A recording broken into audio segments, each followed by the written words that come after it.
3 days had passed since the princesses arrived, and Taman was exhausted. Every day brought new courtship rituals. Gift exchanges, formal dinners, public demonstrations. He felt like he was living in a strange dream where he couldn't wake up. But something unexpected was happening. Between all the formal ceremonies, he was actually getting to know Lyra and Vela as people, not just as alien princesses. And he was starting to like them. It started on the second day when Vela found him in his workshop. He was trying to fix a water recycling unit that had broken down. She appeared in the doorway without any attendance for once and asked if she could help. "You want to help fix a water recycler?" Taman had asked, surprised. "I studied xenobiology," Vela said, stepping inside and looking at the machine with interest. "Life support systems fascinate me. Every species needs different things to survive. Humans need so much water compared to most species." They worked together for 2 hours. Vela was smart and asked good questions. She wasn't afraid to get her hands dirty. She laughed when Taman made jokes, and she explained how Valerian ships handled water recycling. By the time they fixed the unit, Taman had almost forgotten he was working with an alien princess. The next day, Lyra sought him out in the station's library. Taman had gone there to read about Valerian history, trying to understand the culture better. She sat down across from him without asking. "You are studying our military campaigns?" she asked, seeing the book he was reading. "Yeah," Taman said. "This battle here, the one at Krell Station, your people were outnumbered 10-1, but you still won." How Lyra's eyes lit up. For the next 3 hours, they discussed military strategy. Lyra wasn't just educated about it. She had actually commanded fleets in real battles. She was only 25 years old, but she had more combat experience than most human generals. "Your people interest me," Lyra said as they talked. "Humans fight differently than any species we've encountered. You don't give up, even when logic says you should. In the war with the Krell, human ships kept fighting even when their hulls were breached. Other species would have surrendered. We're stubborn," Taman said with a smile. "It's kind of our thing." "It is admirable," Lyra said seriously. "We could learn from it." That evening, the three of them had dinner together in the princess's suite. For the first time, it wasn't a formal event. It was just 3 people eating and talking. The attendant stayed outside. "Can I ask you something?" Taman said, setting down his fork. "Why me? I mean, really. You could have anyone in the galaxy. Why are you interested in some random human engineer?" The twins looked at each other and Vela nodded to Lyra. "We have been groomed for arranged marriages since we were children," Lyra said quietly. "Every suitor we meet is calculating, trying to gain power or forge alliances. They see us as princesses first, people second, or sometimes not as people at all." "But you didn't know who we were," Vela continued. "In that elevator, you just talked to us like we were normal people. You were kind and genuine. Do you know how rare that is for us?" "And when you said you were single," Lyra added, "even though we know now it was not meant as a declaration, there was something in your eyes. You looked at us with real interest, not calculation. Like you saw us." Taman felt his chest tighten. He had been thinking of this whole situation as something that happened to him, an accident that trapped him. But for Lyra and Vela, it was something different. It was maybe the first time they had a chance to choose for themselves. "I do see you," Taman said softly. "You're both amazing. Smart, talented, kind. I just wish we had met under normal circumstances." "Perhaps these are our normal circumstances," Vela said with a slight smile. "Perhaps we were meant to meet this way." Before Taman could respond, the lights in the room flickered and died. Emergency lights came on, casting everything in a red glow. An alarm started blaring throughout the station.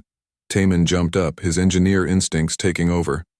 "That's the life support alarm. Something's wrong with the main systems." His communicator buzzed. It was Captain Choi, and she sounded panicked. "Taman, we have a major problem.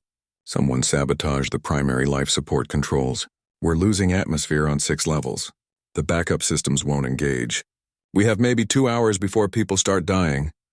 "I'm on my way," Taman said, already running for the door. He stopped and looked back at Lyra and Vela. "Stay here where it's safe." "No," Lyra said firmly, already following him. "If people are in danger, we help.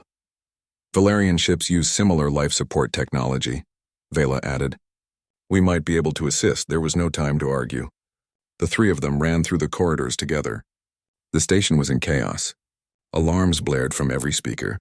People were evacuating the affected levels, their faces masks of fear. They reached the main engineering section. Captain Choi was there with Jiho and a dozen other engineers, all staring at computer screens with desperate expressions. "The main control system is completely fried," Jiho said. "Someone hit it with some kind of energy weapon. All the command codes are corrupted. Can we bypass it?" Taman asked, pushing past people to look at the screens. "Maybe, but it would take hours to rewire everything," Captain Choi said. "We don't have hours." "Show me the damage," Vela said, stepping forward. Captain Choi looked surprised but pulled up the diagnostics. Vela studied them for a moment, her eyes moving rapidly. "This technology is old, similar to what Valerians used 200 years ago. I have studied it. Can you help?" Taman asked. "If we had a direct neural interface to the system, I could manually restart each node," Vela said. "But you would need someone to physically access every junction point throughout the station. There are over 40 of them." "That would take one person hours," Jiho said. "We don't have time." "Then we need multiple people," Lyra said. "Taman, can you make a list of the junction points?" "Yeah, of course," Taman said, his mind already racing. "If we divide them up between enough people—" "My guards," Lyra said immediately. "They are trained for rapid movement, and I can coordinate them through military protocols. Give me the locations." What followed was the most intense 2 hours of Taman's life. Vela connected herself to the main system through a Valerian neural interface device. Lyra coordinated 20 Valerian guards and every human engineer on the station. Taman ran from junction to junction, fixing damaged connections and manually resetting systems. They communicated constantly through communicators. Vela called out which systems needed attention next. Lyra directed people to different locations like she was commanding a military operation. Taman used every trick he knew, combining human ingenuity with Valerian technology. On level 9, Taman found the most damaged junction. The entire panel was melted. Standard repair wouldn't work. He needed to completely rebuild the circuit, but he didn't have the right parts. "We're stuck on level 9, he reported. "I need 30 minutes to get replacement parts and—" "We do not have 30 minutes, Vela's strained voice came through. The neural interface was taking a toll on her. "That junction controls the atmospheric processors for 3 levels. 200 people. Taman looked at the melted panel. Then he looked at his tool bag. He had duct tape, wire, and some spare circuit boards from Earth technology. "It wouldn't be pretty, but maybe—" "I have an idea," he said. "It's a human solution. It might not work." "Do it," Lyra said without hesitation. Taman built a makeshift circuit using Earth components, Valerian tech he pulled from nearby systems, and a lot of duct tape and hope. It was ugly and violated every engineering standard he knew. But when he connected it, the junction lit up green. "Level 9 is online," Vela shouted triumphantly. One by one, the other systems came back online. The alarm stopped. The normal lights returned. People throughout the station cheered. They had done it. Taman slumped against the wall, exhausted. A moment later, Lyra and Vela arrived, both looking tired but elated. Without thinking, they threw their arms around him in a group hug. "We did it," Vela said, laughing. "You did it," Taman corrected. "I just followed your instructions." "No," Lyra said, pulling back to look at him seriously. "We did this together. Your human creativity, our Valerian technology. Together we were stronger than either of us alone." Standing there in the damaged corridor, covered in grease and sweat, Taman realized something important.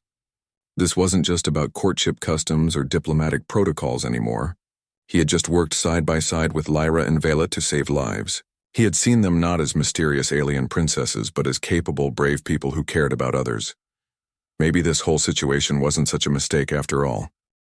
The investigation into the sabotage revealed something troubling. It had been done by members of a Valerian faction that opposed the courtship. They believed humans were too primitive, too weak to be worthy of their princesses. They had been willing to kill people to prove it. They had failed, of course. But the incident had attracted attention from the highest levels of the Valerian Empire. 3 days after the crisis, Captain Choi called Taman to her office with grim news. "The High Council is coming," she said. "They arrive tomorrow."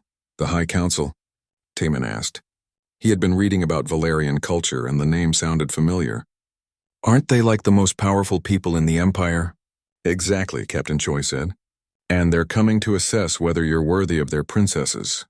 Apparently, saving the station impressed some people, but others are still skeptical." They want to test you themselves. Taman felt his stomach drop. Test me how? According to tradition, potential royal mates must pass 3 trials. Strength, endurance, and combat skill. Captain Choi looked sympathetic. Taman, these tests were designed for Valerian warriors. Even the weakest Valerian is 3 times stronger than the strongest human. So I'm going to fail, Taman said flatly. Probably, Captain Choi admitted. But you have to try. Refusing the trials would be an even bigger insult. That night, Taman couldn't sleep. He lay in bed staring at the ceiling, thinking about impossible tests and certain failure. Around midnight, his door chimed. It was Lyra and Vela, both looking worried. We heard about the trials, Vela said as they came inside. We tried to convince the council to cancel them, but they refused. It is politics, Lyra said bitterly. Some council members want to see you fail so they can end the courtship and arrange marriages for us with other Valerian houses.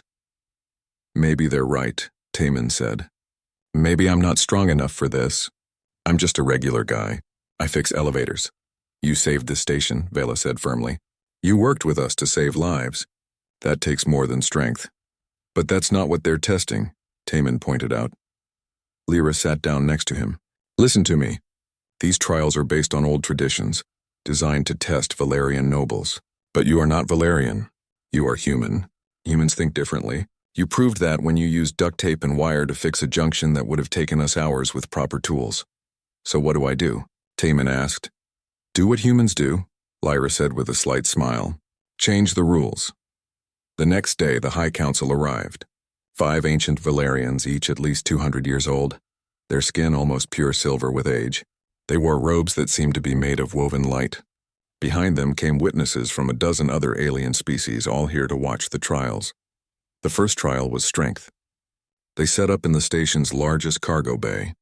Taman stood facing a massive stone block that weighed, according to the official measurement, 300 pounds. He needed to lift it over his head. A Valerian warrior demonstrated first, easily hoisting the block up and holding it there for 10 seconds before setting it down gently. The crowd applauded. Taman approached the block. He wrapped his hands around it and pulled. It didn't budge. He tried again, straining with all his might. Nothing. His muscles burned and his back ached, but the stone might as well have been glued to the floor. Pathetic, one of the council members said loudly. Humans are weak. Taman stood up, breathing hard. Lyra and Vela watched from the side, their faces carefully neutral. But he could see the worry in their eyes. He looked at the stone block again. Then he looked around the cargo bay. Can I ask a question? Taman said. The head council member, an ancient Valerian named Elder Thren, nodded. Speak. The trial is to lift the stone, right? Not to lift it with my bare hands? Elder Thren's eyes narrowed. The trial is to lift the stone over your head. The method was not specified. Good, Taman said. He walked over to a supply locker and pulled out a cargo dolly and some metal bars. Because humans have a saying, work smarter, not harder. He spent 15 minutes building a simple lever system using the dolly, metal bars, and a fulcrum point. The watching crowd murmured. Some seemed confused. Others looked interested. When he was done, Taman positioned the lever under the stone. Physics, he said, looking at Elder Thren. A human named Archimedes said give him a lever long enough and he could move the world. I don't need to be strong enough to lift the stone. I just need to be smart enough to use tools. He pushed down on his end of the lever. The stone block rose smoothly off the ground, going higher and higher until it was well over Taman's head. He held it there for 10 seconds, then carefully lowered it back down. The cargo bay was silent. Then someone started clapping. It was Ambassador Hana Song, the human diplomat. Others joined in. Not everyone. Some of the Valerian nobles looked angry, but enough that it felt like a victory. Clever, Elder Thren said, though his expression was unreadable. We proceed to the second trial, endurance. The endurance trial was even worse. Taman had to run on a treadmill set to increasing speeds until he collapsed. The Valerian warrior who went first ran for 45 minutes before stopping, barely breathing hard. Taman lasted 12 minutes before his legs gave out, and he collapsed. He lay on the floor gasping for air, his heart pounding so hard he thought it might explode. Again he fails, the same council member said. Humans have no stamina. But Taman noticed something. The Valerian warrior who had run before him was now sitting down drinking water. He looked tired, Not exhausted like Taman, but definitely tired. "I need 10 minutes, Taman gasped out. "Then I'll try again." "The trial is over," Elder Thren said. "You failed." "No," Taman said, forcing himself to sit up. "In human endurance trials, we're allowed recovery time. We're allowed to try multiple times. Because human endurance isn't about never getting tired. It's about getting back up even when we are." Elder Thren considered this. "Very well. 10 minutes." Taman rested, drank water, and controlled his breathing. When 10 minutes were up, he got back on the treadmill. He lasted 8 minutes this time before collapsing. But he got up again, and again, and again. After his 5th attempt, running for just 3 minutes before his legs buckled, Taman stayed down. He physically couldn't stand anymore, but he had run a total of 37 minutes across all his attempts, still less than one continuous. "Run!" the critical council member pointed out. "But more impressive," another council member said quietly. "He failed 5 times and got up 5 times. That is a different kind of strength." The final trial was combat. Taman would fight a Valerian warrior with training weapons. He knew this would be impossible. He had some basic self-defense training from his time in Earth's merchant fleet, but nothing that would help against an alien warrior. The Valerian he faced was young and fast. The first exchange lasted 5 seconds. The warrior struck 3 times and Taman found himself on the ground with his weapon knocked away. They tried again. Same result, and again. Each time Taman was defeated in seconds. "Enough," Elder Thren said. "This is pointless. The human has no combat skill." "Wait," Taman said, an idea forming. "The trial is combat, right? Not traditional Valerian combat?" "What are you suggesting?" Elder Thren asked. "Let me fight my way," Taman said. "With human tactics," the Elder considered. "Acceptable. The trial is combat, not style. Fight as you will." Taman changed his approach completely. Instead of trying to match the warrior's speed and strength, he used the environment. He threw sand from a nearby planter. He used furniture as barriers. He feinted and dodged, never trying to win through direct force. He made the warrior chase him, tire himself out. It wasn't pretty.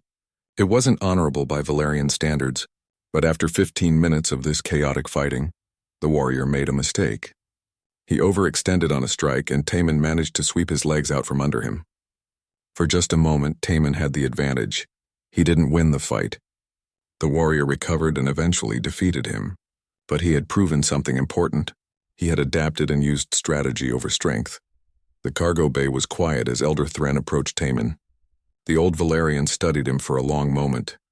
"You failed 2 trials and barely passed 1, Elder Thren said. By traditional standards, you are not worthy." Taman's heart sank. Across the bay, he saw Lyra and Vela's faces fall. "But," Elder Thren continued, "traditions exist to find the best mates for our people, and I wonder if our traditions have become too narrow. You showed ingenuity, determination, and tactical thinking. These are valuable traits. Perhaps what our empire needs is not more of the same, but something new." He turned to face the gathered council members. "I vote to approve this courtship." "Let it continue." 2 other council members agreed. 2 voted against. The courtship would continue, but it was clear that Taman hadn't won everyone over. As the crowd dispersed, Lyra and Vela ran to Taman and helped him stand. He was bruised, exhausted, and barely able to walk. "You were amazing," Vela said. "I lost," Taman pointed out. "You survived," Lyra corrected. "And you did it your way. That is more impressive than simply winning." Standing between them, too tired to even think straight, Taman realized something. He wasn't trying to impress them anymore. He wasn't going through the motions for diplomacy. He genuinely cared what they thought. He cared about them, and that was more terrifying than any trial. 2 weeks had passed since the trials. Taman's bruises had healed, but his mind was more confused than ever. The courtship continued, but now it felt different. It felt real. He found himself looking forward to seeing Lyra and Vela each day. He enjoyed their conversations. He liked the way Lyra's eyes sparkled when they discussed strategy, and how Vela got excited about Earth's biology. He even started to appreciate the courtship gifts not for their value, but because they showed how much thought the twins put into them. But there was a problem, and it kept Taman awake at night. In Valerian culture, royal marriages were permanent and binding. There was no divorce, no separation. It was a commitment for life. and he was expected to choose between the twins or find some way to bond with both. Taman sat in his workshop late one night, staring at a half-fixed machine without really seeing it. How had his life become so complicated? 3 months ago, his biggest worry was whether the coffee machine in the break room would break down again. "You are troubled." Taman looked up. Elder Thren stood in the doorway. The ancient Valerian moved silently for someone so old. "I didn't hear you come in," Taman said. "Old habits," Thren said, stepping inside. "I was a warrior once long ago, before I became a politician." He looked around the workshop. "May I sit?" "Of course," Taman said, offering him a chair. They sat in silence for a moment. Finally, Thren spoke. "You are worried about the bonding ceremony. How did you know?" Taman asked. "Because you are intelligent," Thren said simply. "And intelligent beings worry about permanent decisions, especially ones they did not plan to make." "I care about them," Taman admitted. "Both of them. But I don't know if I'm ready for something so permanent, and I don't know how to choose between them. They're both amazing in different ways." "Then do not choose," Thren said. Taman blinked. "But Valerian tradition is 2,000 years old," Thren interrupted. "It has served us well. But perhaps it is not the only way. You have already shown us that different approaches can work. Your use of tools, your multiple attempts at endurance, your unconventional combat tactics, all of these challenged our traditions and all of them succeeded. So what do I do?" Taman asked. "What would a human do?" Thren asked back. "When faced with a tradition that does not fit, how do humans respond?" Taman thought about human history, about all the times people had changed old rules to make new ones, about how humanity had always adapted and evolved, and slowly an idea began to form. "I need to talk to Lyra and Vela," Taman said. The next morning, Taman requested a private meeting with the twins. They met in the observation deck, the same place where Taman had stood after their first meeting. Earth hung in the viewport, blue and beautiful. "I need to tell you something," Taman started, "and I need you to really listen." Both princesses looked worried, but they nodded. "I care about both of you," Taman said. "More than I thought I would. More than makes sense after such a short time. You're intelligent, brave, kind. You make me want to be better. And I think, maybe I could fall in love with you. Maybe I'm already starting to." Vela smiled, but Lyra's expression remained serious. She knew there was a but coming. "But," Taman continued, "I can't do this the Valerian way. Your bonding ceremony is permanent. It's forever. And I'm human. We don't do forever without being sure first. We take time. We learn about each other. We make mistakes and figure things out together." "So you want to refuse the courtship?" Lyra said quietly. "No," Taman said firmly. "I want to change it. I want to do something that's never been done before. I want to propose a human solution to a Valerian tradition." Both twins leaned forward, interested. "On Earth, we have something called dating," Taman explained, "and then engagement. They're like trial periods, a way to be together, to learn about each other without the full permanent commitment. Not forever, but not nothing either. A promise to try." "The council would never accept such a thing," Vela said, though she sounded hopeful. "Maybe they would," Taman said. "Think about it. The whole point of courtship is to determine compatibility, right? But the way it works now, you go through a few rituals and then make a permanent decision.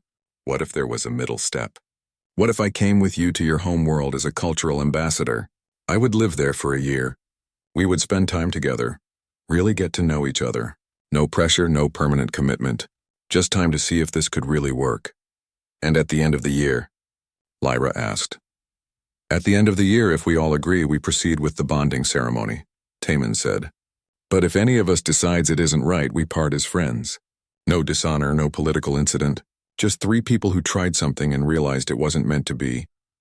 The twins looked at each other, communicating in that silent way that twins often did. Finally, Vela spoke.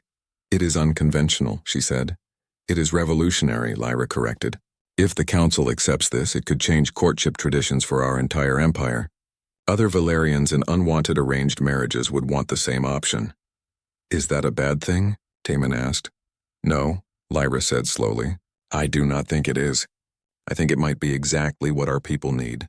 The freedom to choose, but also the time to be sure." "We would need to present it carefully," Vela said. her mind clearly racing. Frame it not as rejecting tradition, but as enhancing it. Adding a new phase to courtship protocols. Can you convince the council? Taman asked. We can try, Lyra said. But Taman, if they say no, what will you do? Taman looked out at Earth, thinking about his small apartment, his workshop, his simple life. Then he looked at Lyra and Vela, at these two amazing people who had entered his life by accident and changed everything. If they say no, then I walk away, Taman said honestly. Not because I don't care about you, but because I can't commit to forever when I'm not sure yet. That wouldn't be fair to any of us. And if they say yes, Vela asked softly. Then I pack my bags and hope I can survive a year on an alien planet with two princesses who are way out of my league, Taman said with a small smile. The council meeting happened 2 days later. It was the longest 4 hours of Taman's life. Lyra and Vela presented the proposal themselves, arguing passionately for this new approach. Elder Thren supported them. Others argued against it, calling it a corruption of tradition. In the end, the vote was close. 3 in favor, 2 against. The proposal was accepted, but with conditions. Taman would go to the Valerian homeworld as a cultural ambassador. He would have access to the royal court, but no formal title or power. He would live in quarters near the princesses, but separate from them. And at the end of one solar cycle, all parties would decide whether to proceed with bonding or end the courtship. When Captain Choi heard the news, she laughed until she cried. Only you, Taman, she said, wiping her eyes. Only you could accidentally start an interstellar courtship and then convince an ancient alien empire to change their marriage traditions. Is that a compliment? Taman asked. I honestly don't know, she admitted. The day Taman was supposed to leave arrived too quickly. His friends threw him a farewell party in the station's recreation deck. Jiho gave him a toolkit as a going-away present. In case you need to fix something, Jiho said, or build a lever to lift a really heavy thing. Ambassador Hana Song approached him near the end of the party. You know what you've done, right? She asked. You've shown the galaxy that humans can adapt to anything, that we can take old traditions and make them work for us. That's the most human thing possible. I just wanted to be fair to everyone involved, Taman said. That's what makes it so perfect, Hana said with a smile. Finally, it was time to board the Valerian ship. Taman stood at the airlock with a single bag of belongings. Everything he owned fit in one bag. He was about to leave his species, his station, his entire life behind for a year. It was terrifying. Lyra and Vela waited for him on the other side of the airlock. They wore traveling clothes instead of formal robes, and they both looked nervous. Ready? Lyra asked. Absolutely not, Taman said honestly. But let's do it anyway. As they walked through the airlock together, Vela took his hand. Thank you, she said quietly. For what? Taman asked. For being brave enough to try something new, she said. For teaching us that there are different ways to do things. For being yourself. The airlock closed behind them and the ship began preparations for departure. Taman looked out a viewport and saw orbital station Harmony growing smaller. Earth was visible beyond it, a blue marble in the darkness. Are you sad to leave? Lyra asked, noticing his gaze. A little, Taman admitted. But I'm also excited. Scared, but excited. That is how we feel too, Vela said. We have never done anything like this before, Lyra added. Choosing someone for ourselves. Taking time to know them. It is strange for us. Good strange or bad strange? Taman asked. Both twins smiled. Good strange, they said together. The ship jumped to hyperspace and the stars stretched into lines.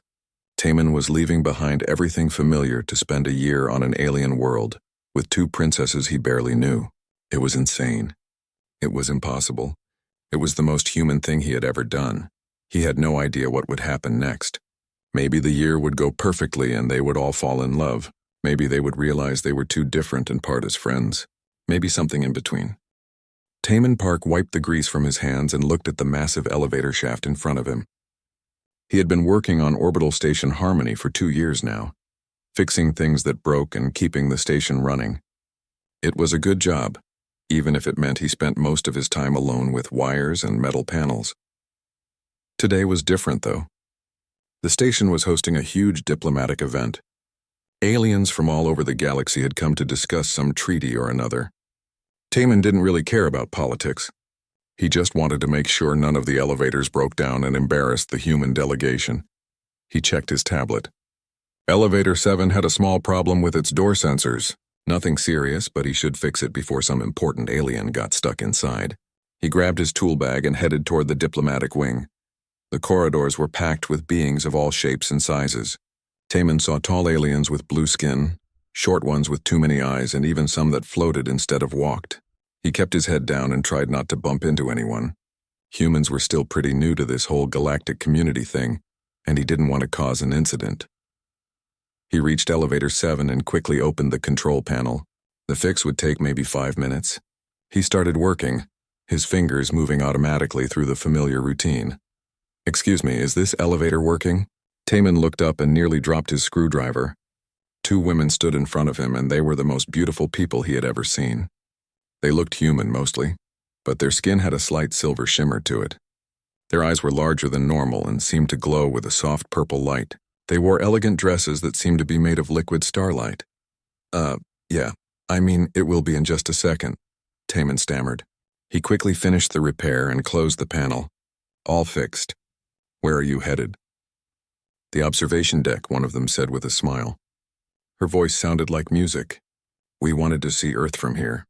"Oh, that's on level 12, Taman said. He pressed the button to call the elevator. "I'm actually heading that way too. I need to check another elevator up there." That was a lie. He didn't need to check anything. But these women seemed nice, and he was curious about what kind of aliens they were. They looked so human. The elevator arrived, and the 3 of them stepped inside. Taman pressed the button for level 12. The doors closed, and the elevator started moving smoothly upward. "You are human, yes?" the second woman asked. She sounded almost exactly like her companion. "Yeah, I'm Taman. I'm an engineer here," he said. "Are you 2 sisters? You look really similar." Both women laughed, and the sound made Taman's heart beat faster. "We are twins," the first one said. "I am Lyra, and this is Vela. We are from the Valerian Empire." Taman's eyes went wide. He had heard of Valerians. They were one of the most powerful civilizations in the galaxy. Their empire controlled hundreds of star systems, and these 2 were on this station riding an elevator with him. "It's nice to meet you," Taman said, trying to sound casual. "How do you like the station so far?" "It is interesting," Vela said. "We have never met humans before. Your species only joined the galactic community a few decades ago, correct?" "Yeah, we're still pretty new at all this space stuff," Taman admitted. "We're still figuring things out." Lyra tilted her head, studying him with those glowing purple eyes. "Do you enjoy working here? Being away from your home planet?" "It's okay," Taman said. "I like fixing things. And the view of Earth is pretty amazing from up here. I do miss my family sometimes, though." "Do you have a bonded mate waiting for you on Earth?" Vela asked suddenly. "Someone you are promised to?" Taman blinked, surprised by the personal question. But the twins seemed genuinely curious, not rude. No, he said with a nervous laugh. "I'm single. I'm married to my work, I guess." He meant it as a joke, the kind of thing people said when they were too busy for dating. But the moment the words left his mouth, something changed. Both Lyra and Vela straightened up, their eyes widening slightly. They exchanged a quick glance, and Taman could have sworn he saw excitement flash across their faces. "Single," Lyra repeated softly, as if testing the word. "And you work with your hands?" "Creating and fixing things," Vela added, looking at his tool bag. Yeah?" Taman said, confused by their sudden interest. "Is that weird?" Before either twin could answer, the elevator chimed and the doors opened onto level 12. Taman stepped out, expecting the women to follow him toward the observation deck. Instead, they both stopped in the doorway. "It was a pleasure meeting you, Taman Park," Lyra said formally. She and her sister both placed their right hands over their hearts and bowed slightly. "Yeah, you too," Taman said, still confused. "Enjoy the view of Earth." The twins smiled at him one more time before the elevator doors closed. Taman stood there for a moment, wondering what that had all been about. They had seemed so interested in him suddenly. Maybe they were just curious about humans? He had heard that some aliens found Earth people fascinating. He shrugged and walked toward the observation deck. He didn't actually have any work to do up here, but he had told the twins he did. He might as well enjoy the view himself for a few minutes. What Taman didn't see was what happened after the elevator doors closed. Lyra immediately pressed the emergency stop button. Both sisters turned to each other, their expressions serious. "Did he just—" Vela started. "Yes," Lyra interrupted, her voice tight with excitement. He declared himself available to us, while making direct eye contact in an enclosed space. He does not know, Vela said. Humans do not have the same customs. This must be coincidence. Perhaps, Lyra agreed. But the law is clear. He has made the declaration. We must respond according to tradition. Vela smiled slowly. I liked him. Did you notice his hands? Strong and skilled. And his eyes were kind. I noticed, Lyra said. I noticed everything. And I agree. He is interesting. Both sisters were quiet for a moment, thinking. Then Lyra released the emergency stop and pressed the button for the Royal Suite level. We need to inform the High Attendant immediately, Lyra said. The courtship protocols must begin. Do you think he will accept? Vela asked. Lyra smiled, remembering the way Taman had looked at them with such openness and curiosity. He will, even if he does not understand yet. The elevator rose toward the royal suites, carrying the two princesses who had just decided that one human engineer was about to become the most important person in their lives. Behind them, several floors below, Taman stood at the observation window, looking at Earth and thinking about purple eyes that glowed like stars. He had no idea that his entire life had just changed with 3 simple words. I'm single. Taman woke up to the sound of his door chime ringing. He groaned and looked at the clock. 6 in the morning. Who would be bothering him this early?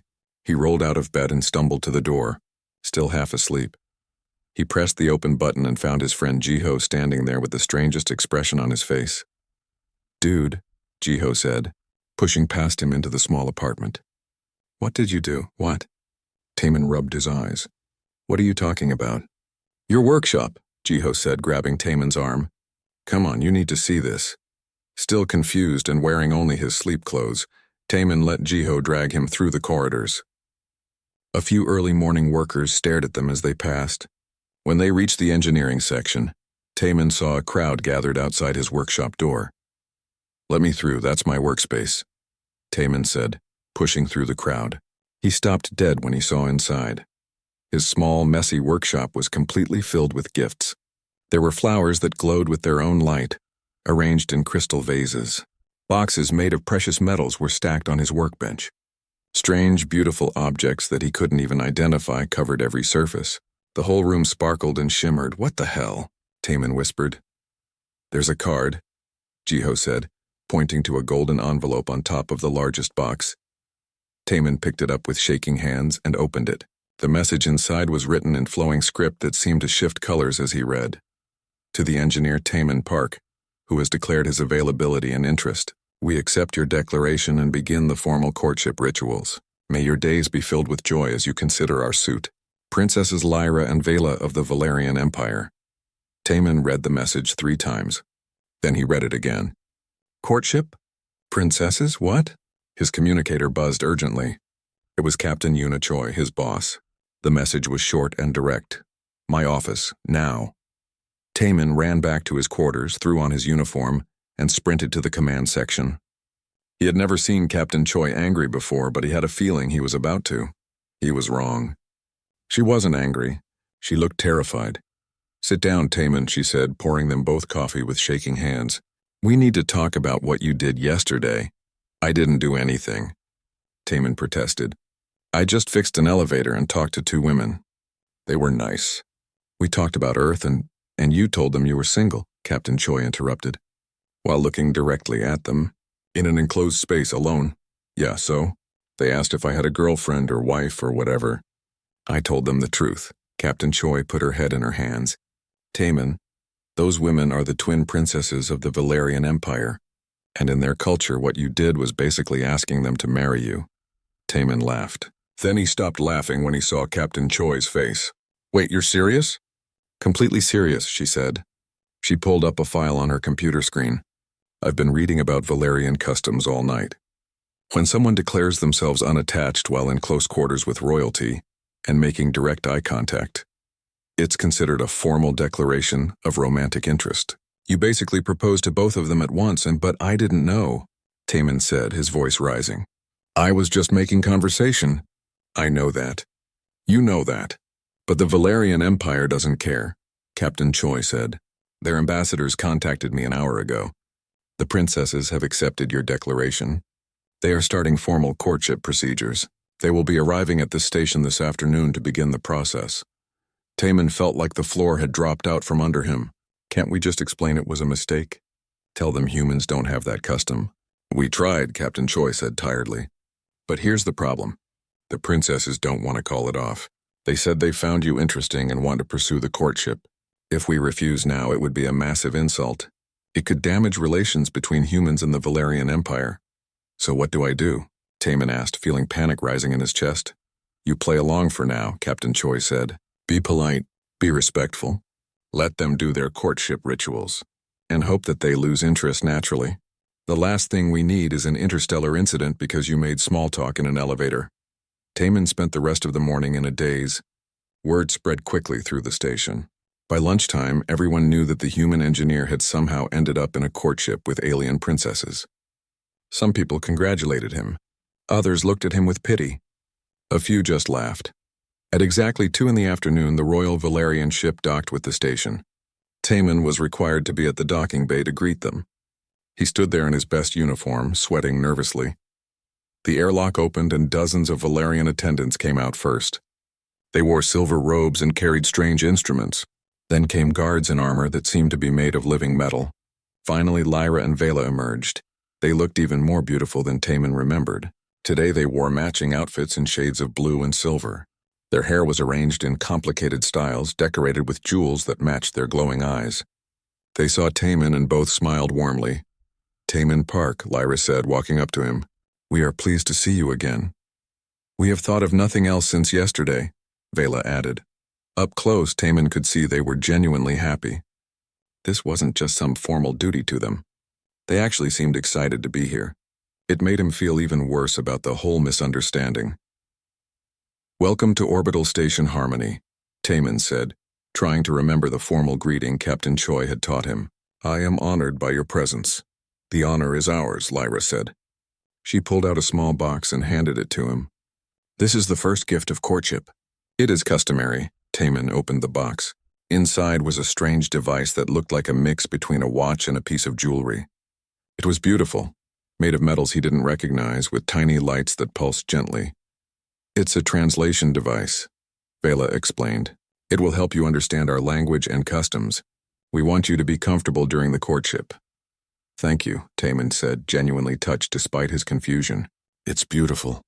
One of the attendants stepped forward and bowed to Taman. We have prepared demonstrations of worthiness, he announced loudly.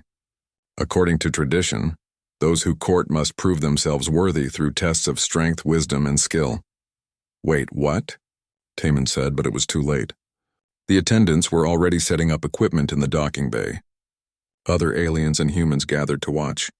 This was apparently going to be a public event.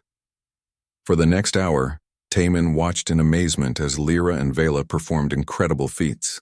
Lyra demonstrated her skill with Valerian weapons, moving so fast she was almost a blur. Vela solved complex mathematical puzzles and decoded alien languages on the spot. They were showing off their abilities, trying to impress him.